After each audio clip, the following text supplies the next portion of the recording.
18 अगस्त 1945 कहा गया कि एक प्लेन क्रैश में सुभाष चंद्र बोस की मौत हो गई। लेकिन अगर मैं आपसे कहूं, वो प्लेन कभी क्रैश हुआ ही नहीं था। और जिस इंसान को हम शहीद मानते हैं, वो आजादी के बाद भी जिंदा था, एक गुमनाम पहचान के साथ। लेकिन अगर यही पूरी सच्चाई होती, तो आज इतने सालों बाद भी लोग ये सवाल क्यों पूछते? आखिर उनके साथ हुआ क्या था?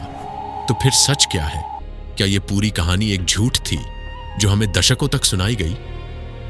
आज हम उन फाइलों को खोलने वाले हैं जिन्हें 70 साल तक टॉप सीक्रेट रखकर छुपाया गया। और यकीन मानिए, जो सच सामने आएगा वो आपकी सोच हिला देगा।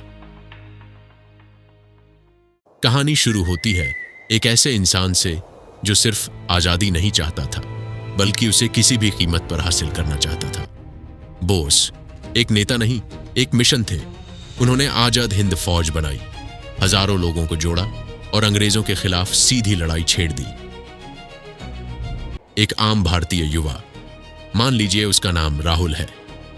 राहुल, जो आपकी और मेरी तरह एक आम नौकरी करता है, अपनी ईएमआई भरता है, लेकिन उसके अंदर अपने देश के इतिहास को लेकर एक अजीब सी बेचैनी है।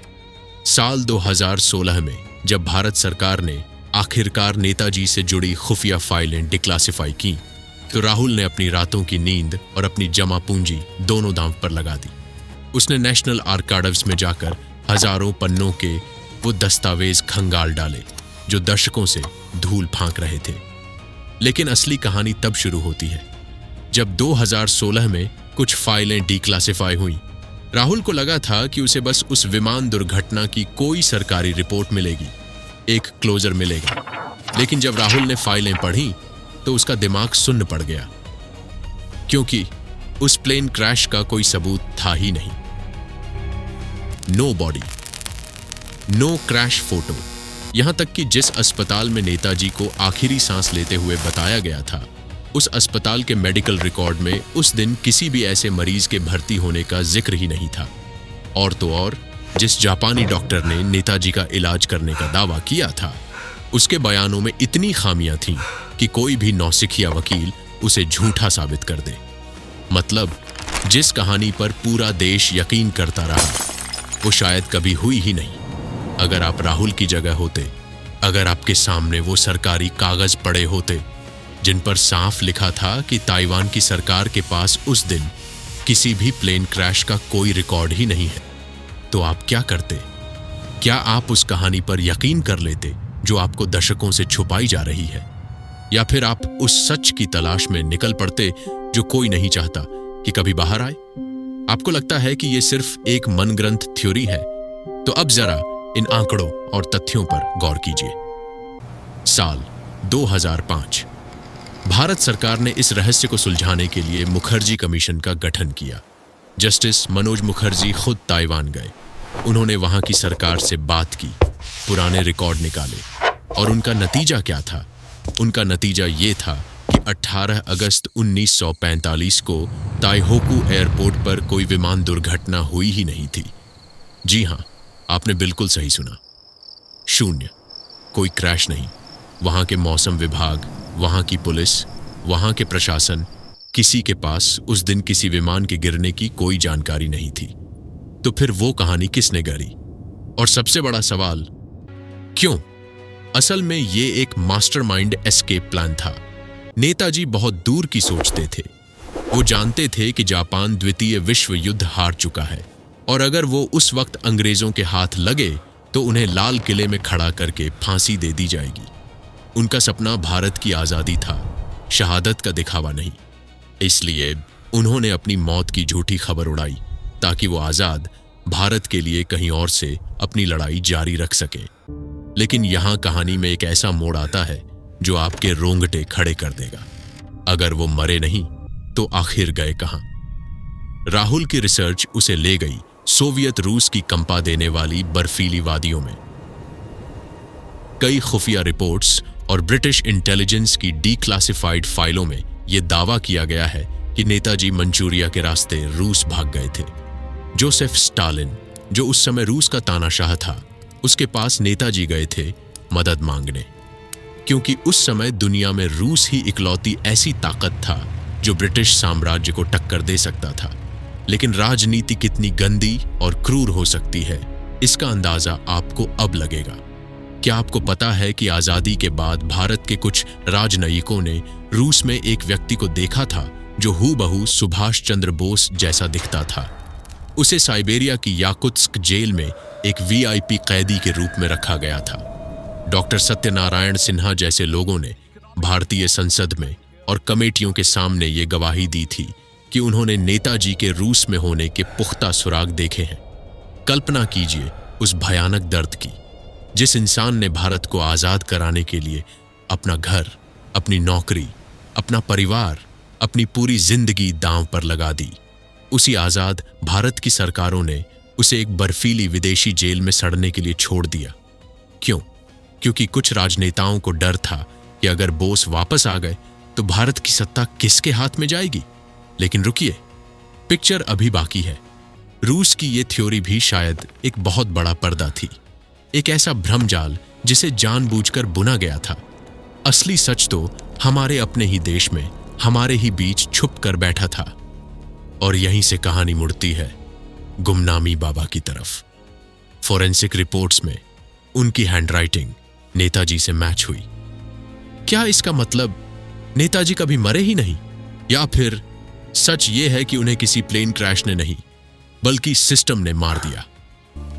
साल 1985, उत्तर प्रदेश का फैजाबाद शहर, राम भवन नाम का एक पुराना रहस्यमयी घर।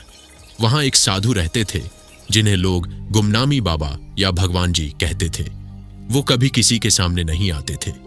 उनके कमरे में हमेशा एक पर्दा पड़ा रहता था। कोई उनकी तस्वीर नहीं खींच सकता था। उनसे मिलने सिर्फ कुछ गिने चुने लोग आते थे, और वो भी रात के घने अंधेरे में छुपकर। 16 सितंबर 1985 को जब गुमनामी बाबा का निधन हुआ तो प्रशासन ने उनका कमरा खोला, और जो वहां से निकला उसने पूरे देश के होश उड़ा दिए। आप सोच रहे होंगे कि एक आम भारतीय साधु के कमरे से क्या ही निकलेगा? कुछ धार्मिक किताबें, रुद्राक्ष की माला, कुछ फटे पुराने कपड़े?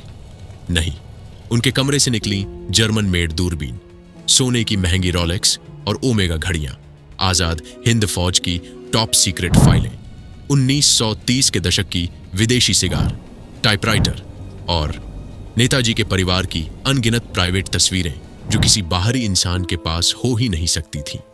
सबसे चौंकाने वाली बात क्या थी पता है? उनके पास से वो चिट्ठियां मिली जो आजाद हिंद फौज के पूर्व अधिकारी और नेताजी की गुप्तचर सेवा के प्रमुख पवित्र मोहन रॉय उन्हें लिखते थे। उन चिट्ठियों में लोग उनसे पूछते थे कि नेताजी, अब तो देश आजाद हो गया है, आप सामने क्यों नहीं आते? बाबा की किताबों में अंग्रेजी और बांग्ला में मार्जिन नोट्स लिखे हुए थे। अब आप ही मुझे बताइए, एक आम साधु के पास ये सब चीजें कहां से आईं? एक सन्यासी को इंटरनेशनल पॉलिटिक्स और आजाद हिंद फौज के टॉप सीक्रेट्स कैसे पता थे? उनका हस्तलेख, उनकी आवाज, उनका फर्राटेदार अंग्रेजी और बांग्ला बोलने का अंदाज, सब कुछ नेताजी से हूबहू मिलता था। जब राहुल ने गुमनामी बाबा की हैंडराइटिंग और नेताजी की ओरिजिनल हैंडराइटिंग की फोरेंसिक रिपोर्ट देखी, जिसे अमेरिका के टॉप हैंडराइटिंग एक्सपर्ट्स ने एनालाइज किया था, तो दोनों में एक नहीं, दो नहीं, बल्कि सैकड़ों समानताएं पाई गई। एक्सपर्ट्स ने साफ कह दिया था कि ये दोनों लिखावटें एक ही इंसान की हैं। क्या ये महज एक इत्तेफाक हो सकता है? बिल्कुल नहीं। अब आपके दिमाग में एक सवाल हथौड़े की तरह वार कर रहा होगा। अगर गुमनामी बाबा ही नेताजी थे तो वो आजादी के बाद इतने सालों तक सामने क्यों नहीं आए? उन्होंने अपनी पहचान क्यों छुपाई? अपने ही देश में उन्हें छुप कर क्यों रहना पड़ा? इसका जवाब हमारी राजनीति के उन काले पन्नों में दर्ज है जिसे कोई नेता आज तक कबूलने को तैयार नहीं है। क्या आप जानते हैं कि द्वितीय विश्व युद्ध के बाद सुभाष चंद्र बोस को ब्रिटिश और एलाइड फोर्सेस द्वारा वॉर क्रिमिनल यानी युद्ध अपराधी घोषित कर दिया गया था? आजादी के समय सत्ता के हस्तांतरण के दौरान कुछ ऐसे गुप्त समझौते हुए थे जिनके तहत अगर सुभाष चंद्र बोस जिंदा पाए जाते तो आजाद भारत की सरकार को मजबूरन उन्हें गिरफ्तार करके अंग्रेजों को सौंपना पड़ता। सोचकर देखिए, इससे बड़ा दुर्भाग्य क्या होगा। जिस आदमी ने हमें आज़ादी दिलाई, जिसकी आज़ाद हिंद फौज के मुकदमों ने ब्रिटिश सेना में बगावत करवा दी और अंग्रेज़ों को भारत छोड़ने पर मजबूर कर दिया, अगर वो अपने ही देश में खुलेआम घूमता तो शायद उसे अपने ही लोगों द्वारा गिरफ्तार कर लिया जाता। इससे बड़ी विडंबना और क्या हो सकती है। एक नायक जिसने अपना सब कुछ न्योछावर कर दिया, उसे अपने ही देश में एक गुमनाम की तरह एक अंधेरे कमरे में अपनी बाकी की जिंदगी काटनी पड़ी, पर्दे के पीछे से, बिना किसी सम्मान के, बिना अपनी असली पहचान के। वो देश की दुर्दशा देखते रहे लेकिन बेबस थे। कुछ लोग कहते हैं कि गुमनामी बाबा के दांतों का डीएनए टेस्ट हुआ और वो नेताजी से मैच नहीं हुआ, लेकिन क्या आप जानते हैं कि वो डीएनए रिपोर्ट आज तक कितनी विवादित है। कई इंडिपेंडेंट एक्सपर्ट्स और जांचकर्ताओं का मानना है कि जो दांत जांच के लिए भेजे गए थे वो बाबा के थे ही नहीं। सबूतों के साथ इतनी बड़ी छेड़छाड़ की गई जिसे देखकर एक अंधा भी बता दे कि कोई बहुत बड़ी ताकत सिस्टम के भीतर बैठी है। एक अदृश्य ताकत ये नहीं चाहती थी कि सच दुनिया के सामने आए। जस्टिस मुखर्जी ने भी अपनी जांच के दौरान सरकार के असहयोग की शिकायत की थी। हम आज चांद और मंगल ग्रह पर पहुंच गए हैं। हम दुनिया भर की खुफिया एजेंसियों के राज्य खोल लेते हैं, लेकिन हम अपने ही देश के सबसे बड़े हीरो के एक प्लेन क्रैश का सच आज तक नहीं सुलझा पाए। या सच कहूं तो हम उसे सुलझाना ही नहीं चाहते, क्योंकि अगर वो सच बाहर आ गया तो इतिहास की किताबों के साथ साथ कई बड़े राजनेताओं की मूर्तियां भी टूटकर गिर पड़ेंगी। आज राहुल के हाथ में सिर्फ वो पुराने कागज हैं और आंखों में आंसू, और शायद आज इस कहानी को सुनकर आपके रोंगटे भी खड़े हो गए होंगे, क्योंकि सच ये नहीं है कि नेताजी उस प्लेन क्रैश में मारे गए।